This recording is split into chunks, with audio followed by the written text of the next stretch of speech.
The Iliad of Homer, by Homer, translated by Theodore Alois Buckley. Section 9, Book the Ninth. Argument. By advice of Nestor, Agamemnon sends Ulysses, Phoenix, and Ajax to the tent of Achilles to sue for a reconciliation. Notwithstanding the earnest appeal of Phoenix, their errand proves fruitless. Thus the Trojans indeed kept guard, but a mighty flight, the companion of chill fear, seized upon the Greeks, and all the chiefs were afflicted with intolerable grief. And as two winds, the north and south, which both blow from Thrace, rouse the fishy deep, coming suddenly upon it, but the black billows are elevated together, and they dash much seaweed out of the ocean, so was the mind of the Greeks distracted within their bosoms. But Atrides, wounded to the heart with great sorrow, kept going round, giving orders to the clear-voiced heralds, to summon each man by name to an assembly, but not to call aloud. And he himself toiled among the first.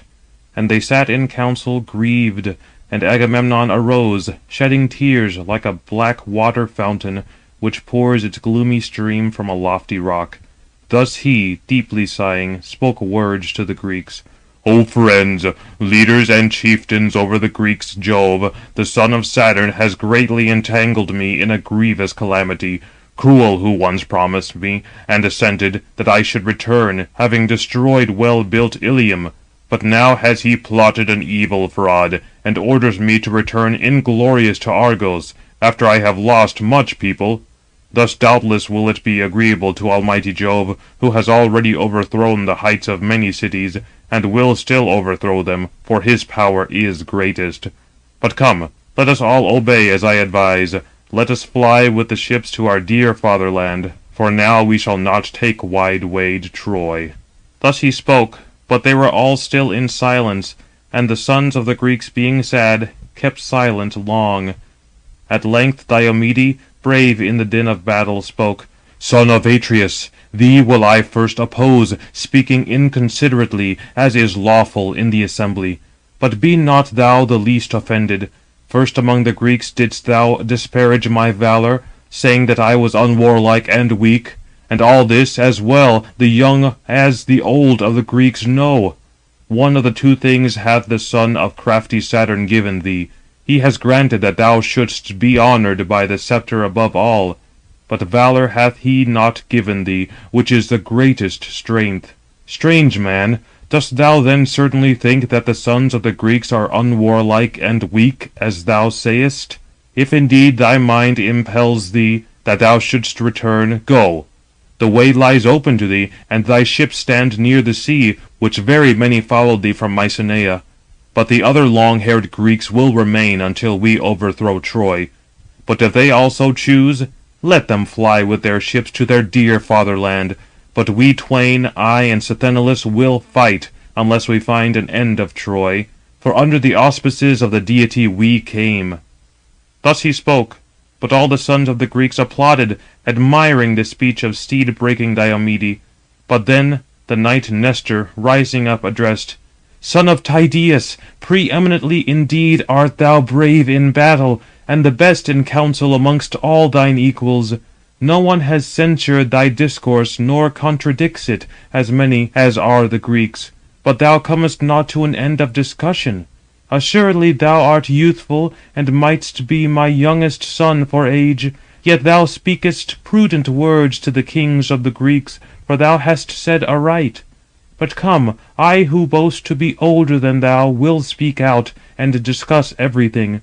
Nor will any one, not even King Agamemnon, disregard my speech. Tribeless, lawless, homeless is he, who loves horrid civil war. But now, however, let us obey dark night, and make ready suppers. But let the respective guards lie down beside the trench dug without the wall. To the youth, indeed, I enjoin these things. But next, Atrides, do thou begin, for thou art supreme. Give a banquet to the elders. It becomes thee, and is not unseemly. Full are thy tents of wine, which the ships of the Greeks daily bring over the wide sea from Thrace. Thou hast every accommodation, and rulest over many people. But when many are assembled, do thou obey him who shall give the best advice. For there is great need of good and prudent advice to all the Greeks, since the enemy are burning many fires near the ships. And who can rejoice at these things? But this night will either ruin the army or preserve it."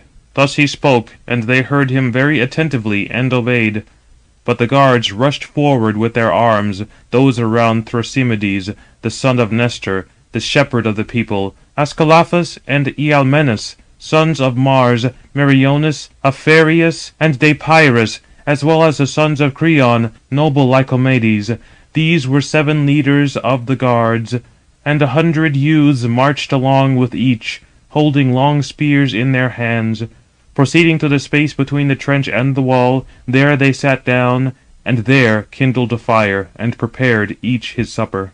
But Atrides conducted the assembled elders of the Greeks to his tent, and set before them a strength-recruiting banquet, and they laid their hands upon the viands placed before them.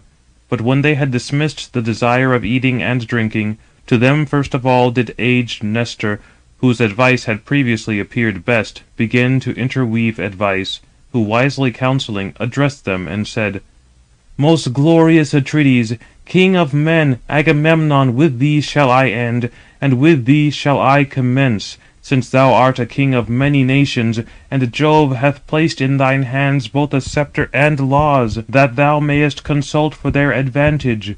Therefore is it necessary that thou in particular shouldst deliver and hear an opinion, and also accomplish that of another, when his mind urges any one to speak for the public good. But on thee will depend whatever it takes the lead. Yet will I speak as appears to me to be best, for no other person will propound a better opinion than that which I meditate, both of old and also now, from that period when thou, O nobly born, didst depart, carrying off the maid Briseis from the tent of the enraged Achilles, by no means according to my judgment. For I very strenuously dissuaded thee from it. But having yielded to thy haughty temper, thou didst dishonour the bravest hero, whom even the immortals have honoured. For taking away his reward, thou still retainest it. Yet even now let us deliberate how we may succeed in persuading him, appeasing him with agreeable gifts and soothing words." But him the king of men Agamemnon again addressed: "Old man, thou hast not falsely enumerated my errors. I have erred, nor do I myself deny it. That man indeed is equivalent to many troops, whom Jove loves in his heart, as now he hath honoured this man, and subdued the people of the Greeks. But since I erred, having yielded to my wayward disposition, I desire again to appease him, and to give him invaluable presents. Before you all will I enumerate the distinguished gifts, 7 tripods untouched by fire, and 10 talents of gold, and 20 shining cauldrons, and 12 stout steeds, victorious in the race, which have borne off prizes by their feet. No pauper would the man be, nor in want of precious gold, to whom as many prizes belong as these solid-hoofed steeds have brought to me. I will likewise give 7 beautiful Lesbian women, skilful in faultless works, whom I selected when he himself took well-inhabited Lesbos, who excelled the race of women in beauty. These will I give him, and amongst them will be her whom then I took away, the daughter of Briseis. And I will swear moreover a mighty oath, that I never ascended her bed nor embraced her, as is the custom of human beings, of men and women. All these shall immediately be ready, and if moreover the gods grant that we destroy the city of Priam, let him fill his ships abundantly with gold and brass, entering in when we the Greeks divide the spoil. Let him also choose 20 Trojan women, who may be fairest next to Argive Helen. But if we reach Achaean Argos, the udder of the land, he may become my son-in-law, and I will honour him equally with Orestes, who is nurtured as my darling son, in great affluence. Now I have 3 daughters in my well-built palace, Chrysothemis, Laodice, and Iphianassa. Of these let him lead the beloved one, whichsoever he may choose, without marriage dower, to the house of Peleus. But I will give very many dowries, so many as no man ever yet gave to his daughter. I will, moreover, give him 7 well-inhabited cities, Cardamyle, Enope, and grassy Ira, glorious Pherea, with deep-pastured Anthea, fair Apaea, and vine-bearing Pedassus, which are all near the sea, the last towards sandy Pylus. But in them dwell men rich in flocks and herds, who will honour him like a god with gifts, and beneath his sceptre will pay rich tributes. These will I bestow upon him, ceasing from his anger. Let him be prevailed upon. Pluto indeed is implacable and inexorable, wherefore he is the most hateful of all the gods to men. Let him likewise yield to me, inasmuch as I am more kingly, and because I boast to be older than he. But him the Gerenian knight Nestor then answered, Most glorious son of Atreus, king of men, Agamemnon, thou indeed offerest gifts by no means despicable to King Achilles. But come, let us urge chosen men, who may go with all speed to the tent of Achilles, the son of Peleus. Come then, these will I select, but let them obey.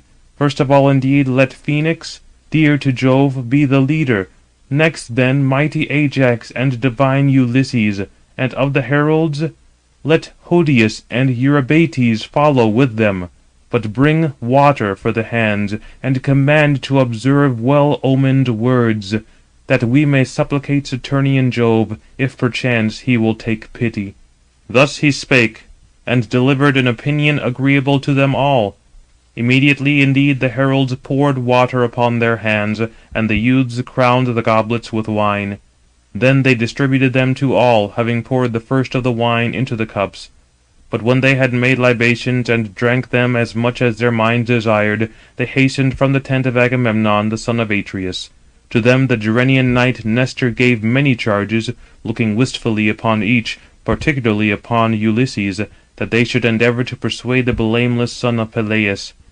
They twain then went along to the shore of the loud-sounding sea, praying earnestly to earth-shaking Neptune, who encompasses the earth, that they might easily persuade the great mind of the grandson of Acus. But they came to the tents and ships of the Myrmidons, and they found him delighting his soul with the clear-toned harp, beautiful, curiously wrought, and upon it was a silver comb. This he had taken from amongst the spoils, having destroyed the city of Eetion. And with it he was delighting his soul, and singing the glorious deeds of heroes. Patroclus alone sat opposite to him in silence, waiting upon the descendant of Acus, when he should cease to sing. Then they advanced farther, and divine Ulysses preceded. And they stood before him, whilst Achilles, astonished, leaped up with his lyre, quitting the seat where he had been sitting. In like manner Patroclus, when he beheld the heroes, arose, and swift-footed Achilles, taking them by the hand, addressed them. Hail, warriors! Ye indeed have come as friends. Surely there is some great necessity when ye come, who are to me, although enraged, dearest of the Greeks. Thus having spoken, divine Achilles led them forward, and seated them upon couches and purple coverlets. Then straightway he addressed Patroclus, who was near. Place a larger goblet, O son of Menœtius, mix purer wine, and prepare a cup for each, for men most dear to me are beneath my roof. Thus he spoke, and Patroclus obeyed his dear companion. But he, Achilles, placed in the flame of the fire a large dressing-block, and upon it he laid the chine of a sheep and of a fat goat, with the back of a fatted sow, abounding in fat. Automedon then held them for him, and noble Achilles cut them up, and divided them skilfully into small pieces, and transfixed them with spits, whilst the son of Menœtius, a godlike hero, kindled a large fire. But when the fire had burned away, and the flame grew languid, strewing the embers, he extended the spits over them, and sprinkled them with sacred salt, raising them up from the racks. But when he had dressed them, and had thrown them upon kitchen tables, Patroclus, taking bread, served it out upon the board in beautiful baskets, but Achilles distributed the flesh. But he himself sat opposite to noble Ulysses against the other wall, and ordered Patroclus his companion to sacrifice to the gods, and he accordingly cast the first morsels into the fire. And they stretched forth their hands to the prepared viands which lay before them. But when they had dismissed the desire of eating and drinking, Ajax nodded to Phoenix, but noble Ulysses observed it, and having filled his goblet with wine, he pledged Achilles. Health, Achilles! We are not wanting of a complete feast, either in the tent of Agamemnon, son of Atreus, or even here also, for many strength-recruiting dainties are here, but the business of an agreeable feast is not our care. We, O thou Jove-nurtured one, contemplating it, rather dread a very great disaster, as it is a matter of doubt whether the well-benched ships be saved or destroyed, unless thou puttest on thy might. For near the ships and the wall the high-minded Trojans and their far-summoned allies have pitched their camp, kindling many fires throughout the host. And they say that they will no longer restrain themselves, but that they will fall upon our black vessels. And Saturnian Jove, exhibiting to them propitious signs, darts his lightning, and Hector, looking fiercely round in valour, rages terribly, trusting in Jove, nor reverences at all either men or gods. But great madness hath come upon him. He prays that divine morn may speedily come, for he declares that he will cut off the poop ends of the ship, and burn the ships themselves with ravaging fire, and slaughter the Greeks beside them, discomforted by the smoke. Wherefore do I greatly fear in my mind lest the gods may fulfil his threats, and it be destined for us to perish in Troy, far from steed-nourishing Argos. Rise then, if thou hast the intention, although late, to defend the harassed sons of the Greeks from the violent onslaught of the Trojans. To thyself it will hereafter be a cause of sorrow, nor is it possible in any manner to discover a remedy for a disaster when received. Wherefore reflect much beforehand, how thou mayest avert the evil day from the Greeks. O my friend, surely thy father Peleus charged thee, on that day when he sent thee from Phthia to Agamemnon. My son, Minerva and Juno will bestow valour if they choose.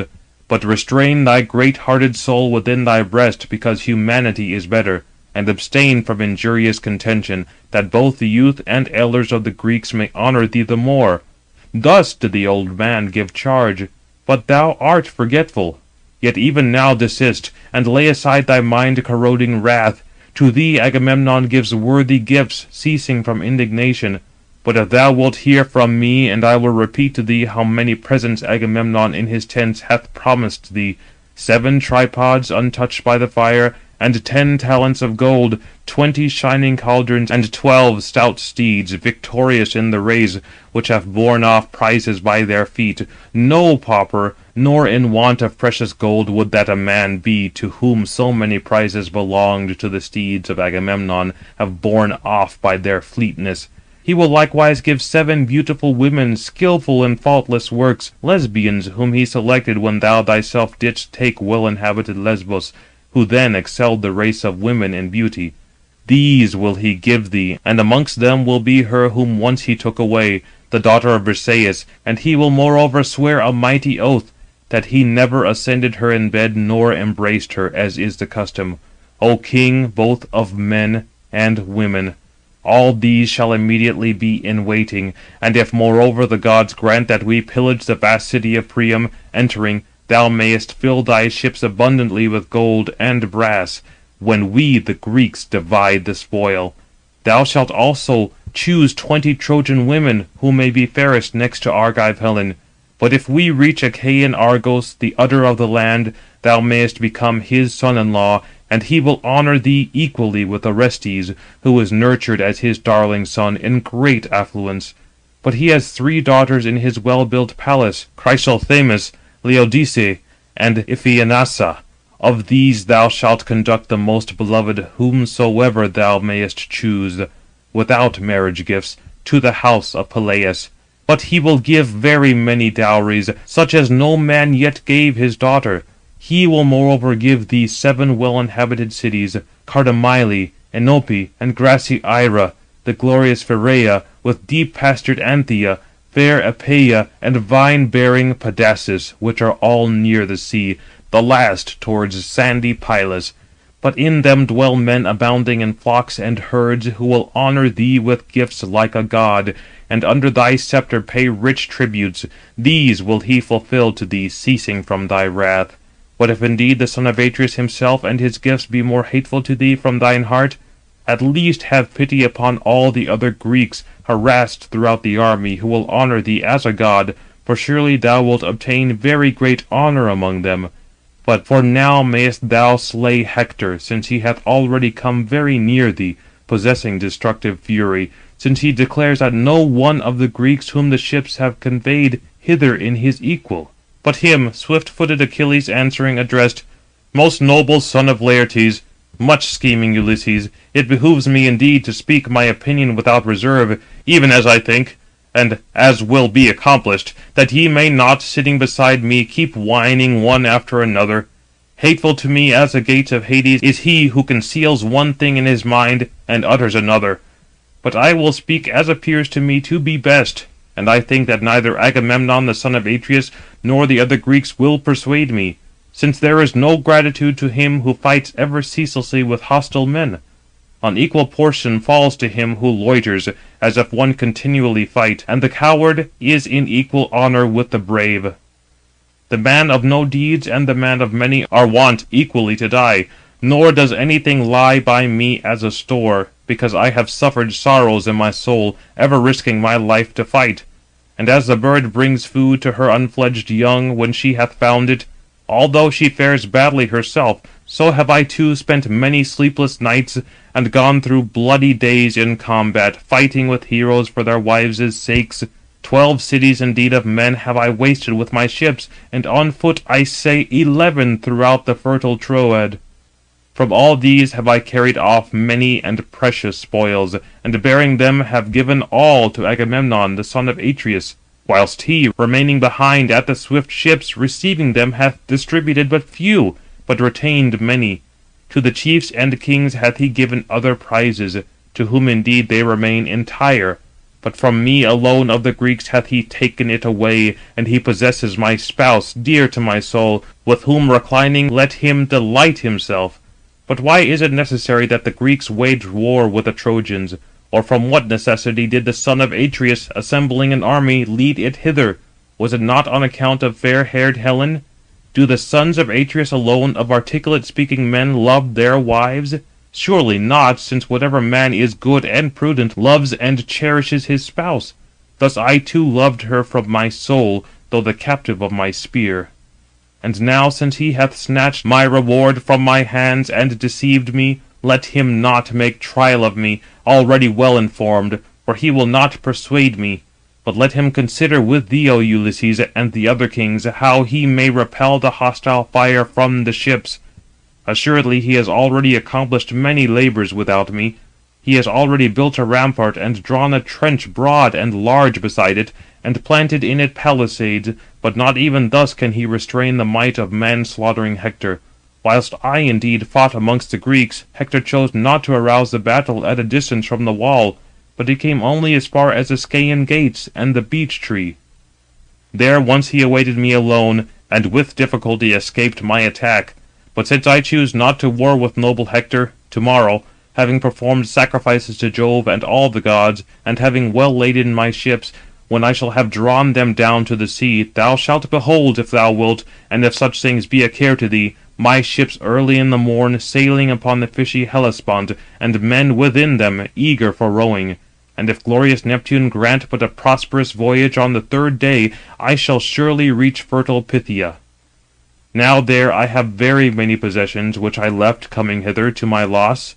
And I will carry hence other gold and ruddy brass, well-girdled women, and hoary iron, which I have obtained by lot. But the reward which he gave, King Agamemnon, the son of Atreus, hath himself insultingly taken from me. To whom do I tell all things as I charge thee, openly, that the other Greeks also may be indignant, if he, ever clad in impudence, still hope to deceive any of the Greeks. Nor let him dare, dog-like as he is, to look in my face. I will neither join in counsels nor in any action with him, for he hath already deceived and offended me. Nor shall he again overreach me with words. It is enough for him to do so once, but in quiet let him perish, for provident Jove hath deprived him of reason. Hateful to me are his gifts, and himself I value not a hair. Not if he were to give me 10 and 20 times as many gifts as he now has, and if others were to be added from any other quarter, nor as many as arrive at Orchomenus or Egyptian Thebes, where numerous possessions are laid up in the mansions, and where are 100 gates, from each of which rush out 200 men with horses and chariots. Nor if he were to give me as many as are the sands and dust, not even thus shall Agamemnon persuade my mind, until he indemnify me for all his mind-grieving insult. But I will not wed the daughter of Agamemnon, the son of Atreus, not if she were fit to contend in beauty with golden Venus, or were an equal in accomplishments to azure-eyed Minerva. Not even thus will I wed her. Let him then select another of the Greeks who may suit him, and who is more the king. For if the gods preserve me, and I reach home, then will Peleus himself hereafter bestow upon me a lady in marriage. There are many Grecian women throughout Hellas and Phthia, daughters of chieftains who defend the cities. Whomsoever of these I may choose, I will make my beloved wife. And there my generous soul very much desires that I, wedding a betrothed spouse, a fit partner of my bed, should enjoy the possessions which aged Peleus hath acquired.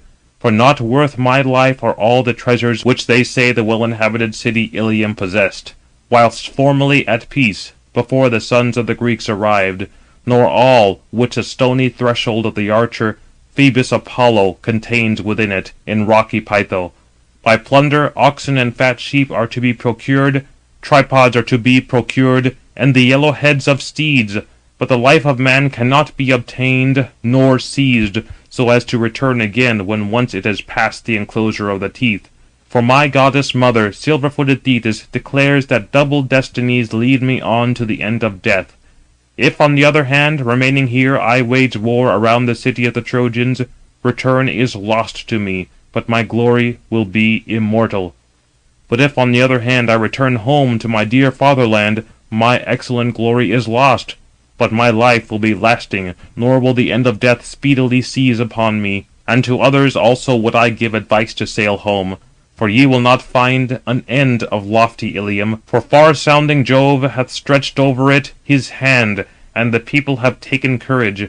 But do ye, departing, bear back this message to the chiefs of the Greeks, for such is the office of ambassadors, that they devise within their minds some other better plan, which for them may preserve their ships, and the army of the Greeks in the hollow barks. Since this, which they have now devised, is not expedient for them, while I cherish my wrath. But let Phoenix, remaining here, recline beside us, that tomorrow, if he will, he may follow me in the ships to my dear fatherland, although I will by no means lead him away by compulsion." Thus he spoke, but they all became mute in silence, marvelling at his speech, for he answered with much vehemence. At length, however, the aged knight Phoenix addressed him, shedding tears, for he greatly feared for the ships of the Greeks. "If indeed, O illustrious Achilles, thou dost now meditate a return within thy mind, nor art at willing to repel the destructive fire from the swift ships, because indignation hath fallen upon thy soul, how then can I, my dear child, be left here alone by thee? For aged Peleus, the breaker of steeds, sent me forth with thee on that day, when he dispatched thee from Phthia to Agamemnon, a boy, not yet skilled either in equally destroying war, nor in councils, where men also become illustrious. On which account he sent me forth to teach thee all these things, that thou mightest become both an orator in words, and a performer in deeds. Thus then, my dear child, I wish not at length to be left by thee, not even if a god himself, having divested me of old age, should promise that he would render me a blooming youth, such as I was when first I quitted fair-damed Hellas, flying the contentions of my father Amintor, son of Ormenus, who was enraged with me on account of a fair-haired concubine whom he himself loved, but dishonoured his wife, my mother. But she continually would embrace my knees in supplication that I first should have connection with the concubine, that she might loathe the old man. Her I obeyed, and did so, but my father immediately perceiving it, uttered many execrations, and invoked the hateful Erinus, that no dear son, sprung from me, should ever be placed upon his knees, and the gods ratified his execrations, both infernal Jove and dread Proserpine. Then my soul within my mind could no longer endure that I should sojourn in the palace whilst my father was enraged. My friends indeed and relations, being much about me, detained me there within the halls, entreating me to stay. Many fat sheep and stamping-footed, crooked-horned oxen they slaughtered. Many swine abounding in fat were stretched out to be roasted in the flame of Vulcan, and much of the old man's wine was drunk out of earthen vessels. 9 nights did they sleep around me. Whilst taking it in turns, they kept watch, nor was the fire ever extinguished, one in the portico of the well-fenced hall, and another in the vestibule, before the chamber doors. But when at length the 10th shady night had come upon me, then indeed I rushed forth, having burst the skilfully joined doors of the apartment, and I easily overleaped the fence of the hall, escaping the notice of the watchmen and the female domestics. Afterward I fled thence through spacious Hellas, and came to fertile Phthia, the mother of sheep, to King Peleus, who kindly received me, and loved me even as a father loves his only son, born in his old age to ample possessions. He made me opulent, and bestowed upon me much people, and I inhabited the extreme shores of Phthia, ruling over the Dolopians. These too, O godlike Achilles, have I rendered what thou art, loving thee from my soul, since thou wouldst not go with another to the feast, nor take food in the mansion, until I, placing thee upon my knees, satisfied thee with viands, previously carving them, and supplied thee with wine. Often hast thou wetted the tunic upon my breast, ejecting the wine in infant peevishness. Thus have I borne very many things from thee, and much have I laboured, thinking this, that since the gods have not granted an offspring to me from myself, I should at least make thee my son, O Achilles, like unto the gods, that thou mightest yet repel from me unworthy destiny. But, O Achilles, subdue thy mighty rage. It is by no means necessary for thee to have a merciless heart. Flexible are even the gods themselves, whose virtue, honour, and might are greater than thine. Even these, when any one transgresses and errs, do men divert from their wrath, by sacrifices and appeasing vows, and frankincense and savour. For prayers also are the daughters of supreme Jove, both halt and wrinkled, and squint-eyed, which following on Ate from behind are fall of care. But Ate is robust and sound in limb, wherefore she far outstrips all, and arrives first at every land, doing injury to men, whilst these afterwards cure them. Whosoever will reverence the daughters of Jove approaching, him they are wont greatly to aid, and hear when praying. But whosoever will deny and obstinately refuse them, then indeed drawing near they entreat Saturnian Jove, that Ate may follow along with them, that being injured in turn, he may pay the penalty. But, O Achilles, do thou too yield honour to accompany the daughters of Jove, which bends the minds of other brave men. For if Atrides brought not gifts, and did not mention others in futurity, but would ever rage vehemently, I for my part would not advise that, casting away wrath, thou shouldst defend the Greeks, although greatly in need. But now he at once gives both many immediately, and promises others hereafter. Moreover, he hath dispatched the best men to supplicate thee, having selected throughout the Grecian army those who are dearest to thyself, whose entreaty do not thou despise, nor their mission, although formerly fault was not to be found with thee, because thou wert enraged. Thus also have we heard the renown of heroes of former days, when vehement wrath came upon any, that they were both appeasable by gifts and to be reconciled by words. I remember this ancient and by no means modern deed, of what sort it was, and I will repeat it among you all, being friends. The Curetes and Aetolians, obstinate in battle, fought around the city of Calydon, and slaughtered each other. The Aetolians in defence of lofty Calydon, the Curetes eager to lay it waste in war, for between them had golden-throned Diana excited mischief, indignant because Oeneus had not offered the first fruits in sacrifice in the fertile spot of ground, whilst the other gods feasted on hecatombs. But to the daughter of mighty Jove alone he sacrificed not. Either he forgot, or did not think of it, but he did greatly err in his mind.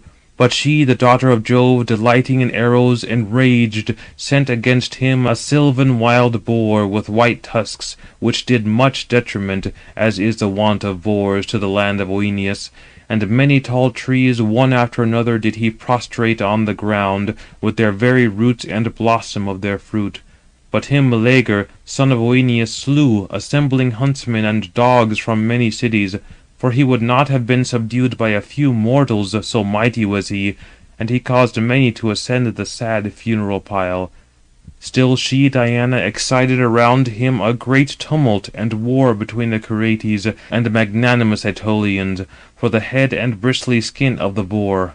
Whilst warlike Meleager fought, so long were the Curetes unsuccessful, nor were they able, although numerous, to remain without the wall. But when wrath, which swells the minds of others, though very prudent, within their breasts, came upon Meleager, for, enraged at heart with his dear mother Althea, he remained inactive beside his wedded wife, fair Cleopatra, daughter of Marpessa, the handsome-footed child of Evenus and Idas, who was then the bravest of earthly men, and even lifted a bow against King Phoebus Apollo, for the sake of his fair-ankled spouse.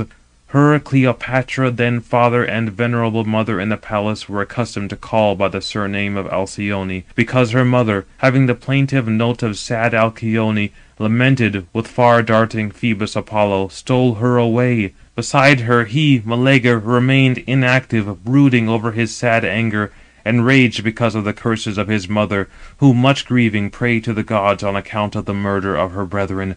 Often with her hands did she strike the fruitful earth, calling upon Pluto and dread Proserpine, reclining upon her knees, whilst her bosom was bedewed with tears, to give death to her son. But her the Erinyes, wandering in gloom, possessing an implacable heart, heard from Erebus. Then immediately was there noise and tumult of these excited round the gates, the towers being battered. Then did the elders of the Aetolians entreat him, and sent chosen priests to the gods, that he would come forth and defend them, promising a great gift. Where the soil of fertile Calydon was richest, there they ordered him to choose a beautiful enclosure of 50 acres, the one half of land fit for vines, to cut off the other half of plain land, free from wood, for tillage. Much did aged Oeneus, breaker of steeds, beseech him, having ascended to the threshold of his lofty roofed chamber, shaking the well-glued door-post, supplicating his son, and much also his sisters and venerable mother entreated him. But he the more refused, and much prayed the companions who were dearest and most friendly of all. But not even thus did they persuade the soul within his breast, until his chamber was violently assailed, and the Curetes were in the act of scaling the ramparts, and firing the great city. Then indeed at length his fair-girdled spouse, weeping, supplicated Meleager, and recounted all the disasters, as many as happen to men whose city may be taken. In the first place they slay the men, whilst fire reduces the city to ashes, and others carry off the children and deep-zoned women. Then was his soul disturbed when he heard of evil deeds, and he hasted to go out and gird the all-glittering armour around his body. Thus he repelled the evil day from the Aetolians, yielding to his own inclination. But they did not make good to him the many and pleasing gifts, but he nevertheless warded off evil. But revolve not such things within thy mind, O my friend, nor let the deity thus turn thee, since it would be more dishonourable to assist the ships when already set on fire. Rather come for the gifts, for the Greeks will honour thee equally with a god. If again without gifts thou enter the man-destroying battle, thou wilt not receive equal honour, although warding off the war. But him swift-footed Achilles answering addressed, Phoenix, respected father, old man, Jove nurtured to me, there is no need of this honour, for I conceive that I have been honoured by the best of Jove, which will detain me at the crooked ships whilst breath remains in my bosom, and my knees have the power of motion. But I will tell thee something else, and do thou revolve it in thy mind. Disturb not my soul, weeping and lamenting, gratifying the hero Atrides. It is not at all necessary that thou love him, that thou mayest not be hated by me, who love thee. It is proper for thee with me to give annoyance to him who hath annoyed me. Rule equally with me, and receive my honour in half. These will bear back my message. But do thou, remaining here, recline upon the soft bed, and with morn appearing, let us consult whether we shall return to our native land, or remain. He said, and in silence nodded to Patroclus from beneath his brows, that he should strew a thick bed for Phoenix, whilst they were meditating to withdraw as quickly as possible from the tent. But them godlike Telamonian Ajax addressed, O Jove-born son of Laertes, crafty Ulysses, let us go, for the object of our address appears not to me to be attainable, in this way at least, and we must report the message to the Greeks with all haste, although it be not good. They now sit expecting us, but Achilles stores up within his breast a fierce and haughty soul, unyielding, nor does he regard the friendship of his companions, with which we have honoured him at the ships beyond others. Merciless one! And truly some one hath accepted compensation even for a brother's death, or his own son slain, whilst the murderer remains at home among his people, having paid many expiations. And the mind and noble soul of the other is appeased upon his having received compensation. But in thy breast the gods have put an unyielding and evil mind, for the sake of a maid only, whereas we now offer thee 7 far excelling and many other gifts beside them.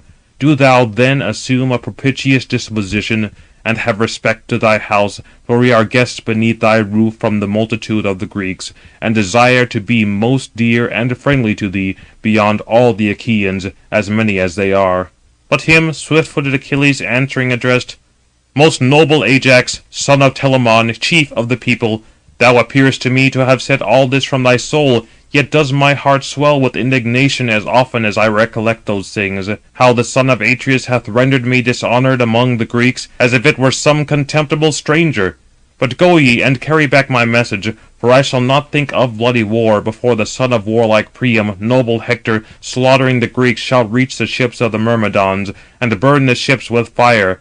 But about my tent and black ship, however, I think that Hector, although eager, will desist from combat."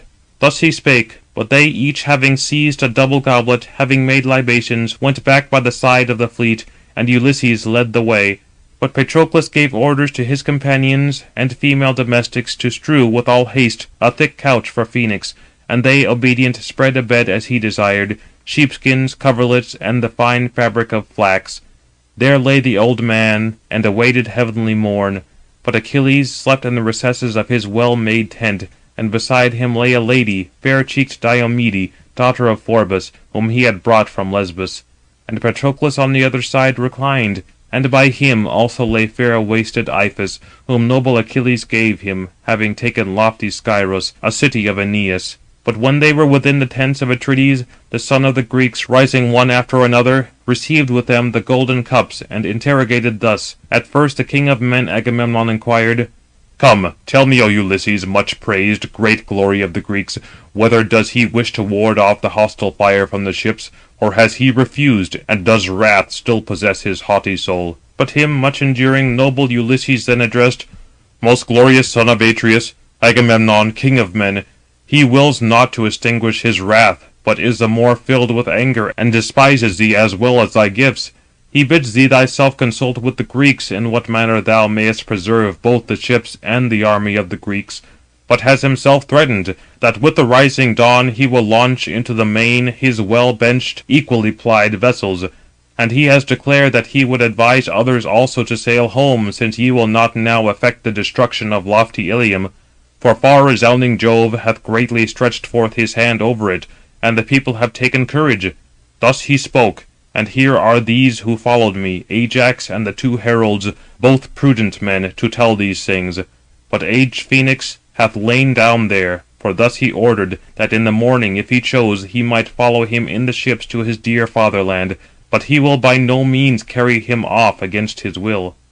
Thus he spake, and they all became mute in silence, marvelling at his speech, for he harangued with great vehemence. Long were the sorrowing sons of the Greeks mute, till at length Diomede, valiant in the din of battle, addressed him: "Most glorious son of Atreus, king of men Agamemnon, would that thou hadst not supplicated the illustrious son of Peleus, offering countless gifts, for he is haughty even otherwise. Now again hast thou excited him much more to insolence.